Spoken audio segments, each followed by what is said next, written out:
A while back, I was having coffee with a friend who had just gone through a painful breakup. You know the kind where your heart feels like it's cracked wide open. She looked at me and said, "I just don't get it. I did everything right. I gave, I compromised, I showed up, and it still wasn't enough." And if I'm honest, I knew exactly how she felt because I've been there too. Most of us grow up believing that love is about being easy to love. If you're kind enough, patient enough, agreeable enough, everything should work out, right? But here's the truth no one really talks about. The strongest relationships aren't built on how much you give. They're built on how honest you're willing to be. And that kind of honesty, it's uncomfortable. It asks us to be vulnerable, even when every part of us wants to armor up. But the relationships that matter most, whether it's a partner, a friend, or family, are the ones where we have the courage to show up fully, messy parts and all. And there are a few truths about connection that, if I'm being honest, I wish someone had told me a lot sooner. First, clarity is kindness. Most of us avoid hard conversations because we don't want to hurt people's feelings. We sugarcoat, we tiptoe, or worse, we say nothing at all and hope people can read our minds. But here's the thing, unspoken expectations are premeditated resentment. When you aren't clear about what you need, how you feel, or what you expect, you create a breeding ground for disappointment, and I get it. Being clear is hard. It's vulnerable. It means saying, "This matters to me," or "I need this from you," and risking that the other person won't meet you there. But the alternative? The alternative is even harder, because when we stay quiet, we don't avoid conflict, we just delay it. And in the meantime, we sit in our own frustration, quietly keeping score. I remember talking to someone who told me I shouldn't have to tell them what I need. They should just know. And look, I understand where that comes from. We want the people we love to be so tuned into us that they can read our minds. But here's the truth. No one can meet a need you refuse to name. And the people who love us, they're usually trying. But if you're waiting for someone to guess what you need, you'll spend a lot of time feeling unseen. In fact, research shows that the most connected relationships have one thing in common: clear, honest communication, not passive-aggressive hints, not silent assumptions, just clarity. And I know there's a part of us that thinks being clear is harsh, but it's not. Clarity is one of the kindest things you can offer another person. It says, "I respect you enough to be honest with you, and I trust you enough to tell you the truth." But here's where it gets tricky. We avoid clarity because we don't want to be too much. We tell ourselves, if I ask for what I need, I'm being difficult. Or if I'm honest, they might leave. So instead we swallow our words. We pretend we're fine. And every time we do that, we trade authenticity for approval. But the cost of that trade, it's high. Because when you silence yourself long enough, you eventually start to feel invisible in your own relationships. I learned this the hard way.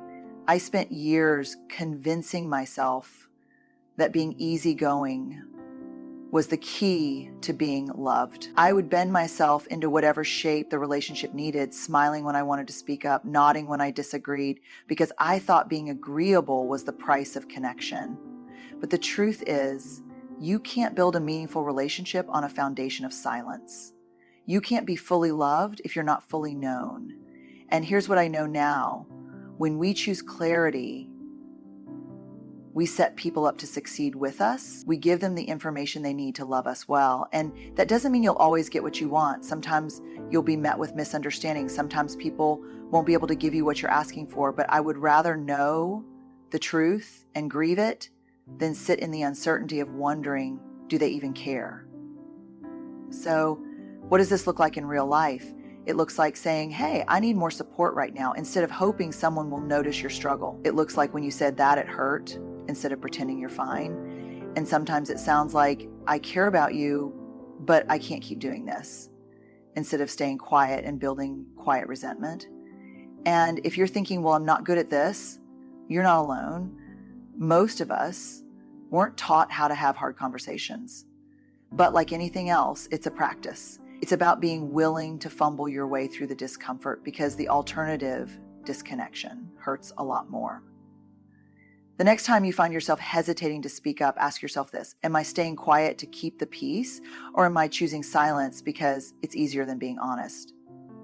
If it's the latter, take a breath and say the thing. Your relationships and your sense of self are too important to settle for anything less. Second, love without boundaries isn't love, it's control. It sounds romantic, doesn't it? That idea of giving everything for someone you love. We're told from an early age that love means sacrifice, that if you care enough, you'll bend, stretch, and give without limits. And sure, love requires generosity. It asks us to show up, to offer kindness, to make room for someone else's needs.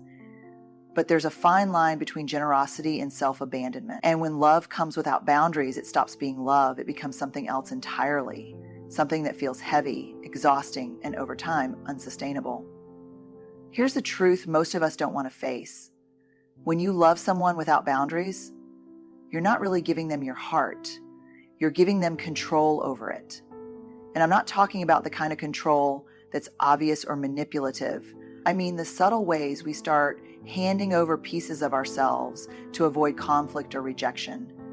It looks like saying yes when everything inside you is screaming no. It looks like tolerating behavior that chips away at your dignity because you're afraid to lose the relationship. And let's be honest, sometimes it feels easier to blur those lines, especially when you love someone deeply. There's this quiet fear that if you set a boundary, if you draw a clear line, they might walk away. So we tell ourselves that being flexible is the price we pay for love. But here's the reality. Any relationship that requires you to disappear to keep it intact isn't love. It's fear in disguise. I've been there. I know what it's like to twist yourself into a version of who you think someone wants you to be. To quiet your needs because you don't want to rock the boat, and for a while it works, or at least it looks like it does. But underneath that, something else is happening. Resentment starts to build. You feel unseen, unheard, and eventually unrecognizable to yourself.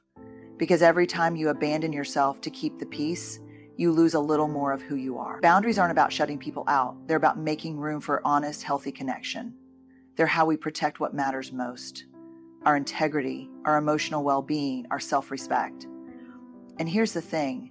People who love you, really love you, won't leave because you set a boundary. The ones who do, they were benefiting from your lack of them. One of the biggest myths about boundaries is that they're selfish. But the opposite is true. Boundaries allow you to love people better because they keep you from loving them with resentment, simmering under the surface. Without them, we give out of obligation instead of joy. And nobody wants to be on the receiving end of that kind of love. It doesn't feel real. It feels like guilt wrapped in affection. So, what does it look like to practice boundaries in your relationship? It starts with understanding that boundaries are not a punishment. They're a way of being honest. It sounds like saying, I love you, but I can't keep having this same conversation without change. It sounds like I care about you, but I need space right now.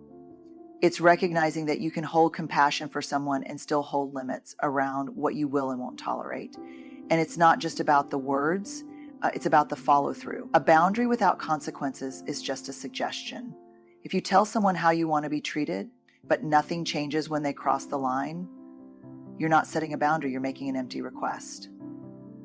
And I know that's hard. I know it's terrifying to say, this is where I draw the line, especially when you care deeply. But the truth is, you can't change what you're unwilling to confront. If you're sitting here thinking, I've let too much slide, or I don't even know where to start, you're not alone.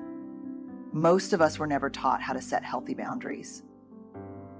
But it's never too late to begin. Start small.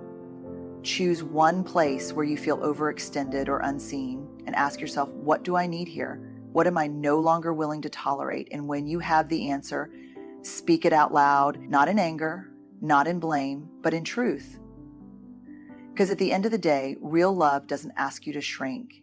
It doesn't demand that you sacrifice your dignity to keep it alive. The people who truly belong in your life will respect the lines you draw, and the ones who don't, you're better off without them.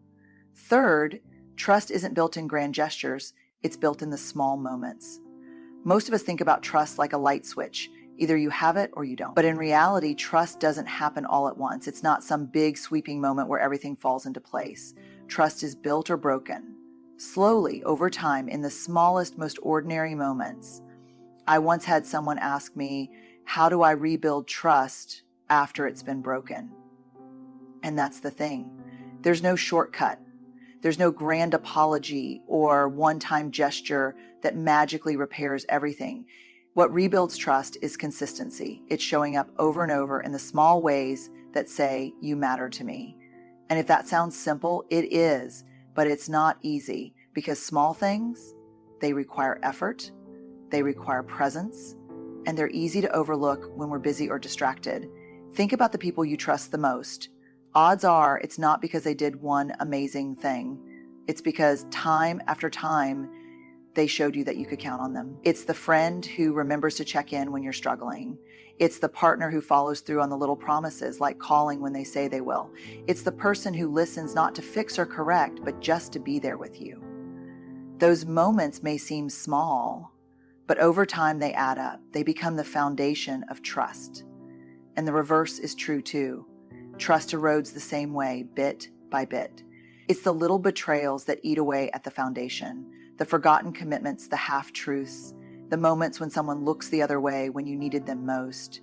And the hardest part, most trust isn't lost in explosive betrayals. It slips away in the quiet, unnoticed breaks. I remember a conversation I had with someone who said, I didn't mean to hurt them. It was just a small thing. But here's the truth. Small things are never small when they touch someone's heart. If it matters to the other person, it should matter to you. And when we dismiss those moments as no big deal, what we're really saying is your feelings don't matter enough for me to pay attention. That's what breaks trust, not just the action, but the message underneath it. One of the biggest misconceptions about trust is that it's all about honesty. And honesty matters, but it's not the whole story. Trust is about reliability. It's about knowing that if you fall apart at 2 a.m., there's someone who will pick up the phone.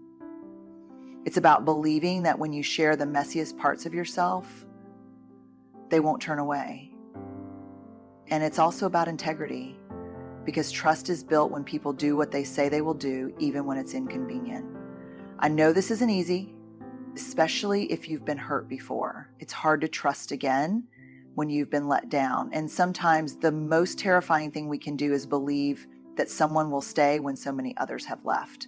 But here's the thing. When we shut ourselves off from trust, we shut ourselves off from connection. And without connection, we're just going through the motions. If you're wondering, how do I know who to trust? Start small. Pay attention to how people show up in the ordinary moments. Do they listen without judgment? Do they follow through on the things they promise, even when no one's watching? Are they willing to have hard conversations instead of avoiding them? Trustworthy people don't just say the right things, they live them. And if you're on the other side, if you're trying to rebuild trust with someone you love, be patient. Trust doesn't return in one moment of regret. It comes back piece by piece when you prove through your actions that you're safe again. And when you feel frustrated by how long it takes, remind yourself of this. Every small act of trust building matters.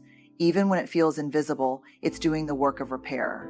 At the end of the day, trust isn't about perfection. It's about consistency. It's not about never messing up. It's about owning it when you do. And the people who are worth trusting, they'll show you over time that you don't have to do this alone. Fourth, you can't love others well if you're betraying yourself. We talk a lot about trust in relationships, trusting others, earning trust, rebuilding it when it's broken.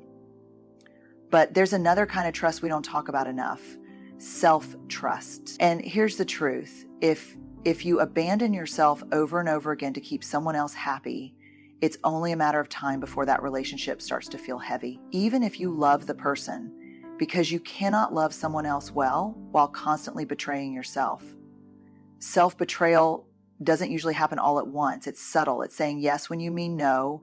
It's swallowing your feelings to keep the peace. It's minimizing your needs because you're afraid they might be too much for someone else. And the hardest part, on the surface, it can look like you're doing everything right. You're being agreeable, you're showing up, you're giving the relationship your all.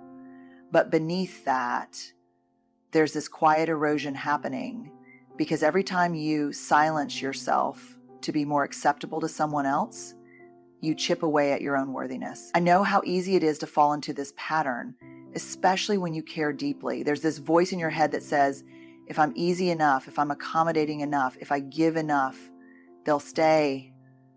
But here's what I've learned. The people who truly love you don't need you to disappear to keep them close. And if disappearing is the price of the relationship, that's not love. That's fear. And the thing about self-betrayal, it doesn't just hurt you, it hurts the relationship too. Because when you deny your truth long enough, resentment starts to grow. And resentment is a slow poison. It doesn't announce itself loudly. It sneaks in through the small, quiet moments where you feel unseen or unheard. And eventually it breaks the very connection you were trying to protect. I remember talking to someone who said, I don't want to make waves. It's easier to just let things go. And I get that. It feels safer to stay quiet than to risk conflict. But here's the thing. When you silence your truth, the relationship doesn't get more peaceful. It gets more fragile. Because real intimacy requires honesty. It requires being willing to show up with your full self, even when it's messy, even when it's uncomfortable. So what does it actually mean to trust yourself in a relationship? It means listening when that quiet voice inside says this doesn't feel right. It means honoring your boundaries, even when it's hard. It means trusting that your feelings are valid, not because they're always comfortable, but because they're real. And it means believing that you deserve to take up space, not just in the easy moments, but in the hard ones too. If you're sitting here thinking, I've been betraying myself for a long time, you're not alone. Most of us have done it out of fear, out of love, out of a deep desire to hold on to something we don't want to lose. But it's never too late to come back to yourself. And the first step, pay attention.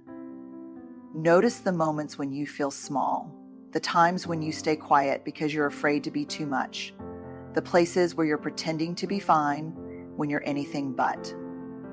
Because awareness is where healing starts. And let me be clear, trusting yourself doesn't mean you stop caring about other people's feelings.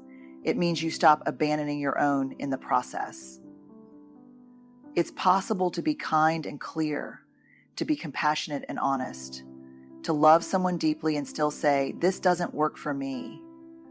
In fact, the healthiest relationships are built on that balance, on the belief that both people's needs and truths matter. If you're wondering how to start, begin with small acts of self-trust. Speak up when something feels off. Ask for what you need, even if your voice shakes. And when you feel that old pull to abandon yourself, pause and ask, what would I do if I trusted that my feelings matter? Because they do. And here's the most important thing. When you stop betraying yourself, you teach the people around you how to love you better. At the end of the day, you are the only person who will be with you for every moment of your life. You owe it to yourself to be honest, to be kind, to stay, because the strongest relationships aren't built by disappearing. They're built by showing up fully and unapologetically as yourself. Fifth, real love is a daily choice, not a one-time feeling. There's this idea we've been sold about love, that if it's right, it should be easy, that if you find the right person, everything will just click into place without effort. And I understand why we want to believe that. It's comforting to think that love is something that just happens, like fate or magic or some cosmic force pulling two people together. But here's the truth that no one tells you. Love isn't something you fall into and stay in effortlessly. It's something you choose every day, especially when it's hard. And that's not very romantic, is it?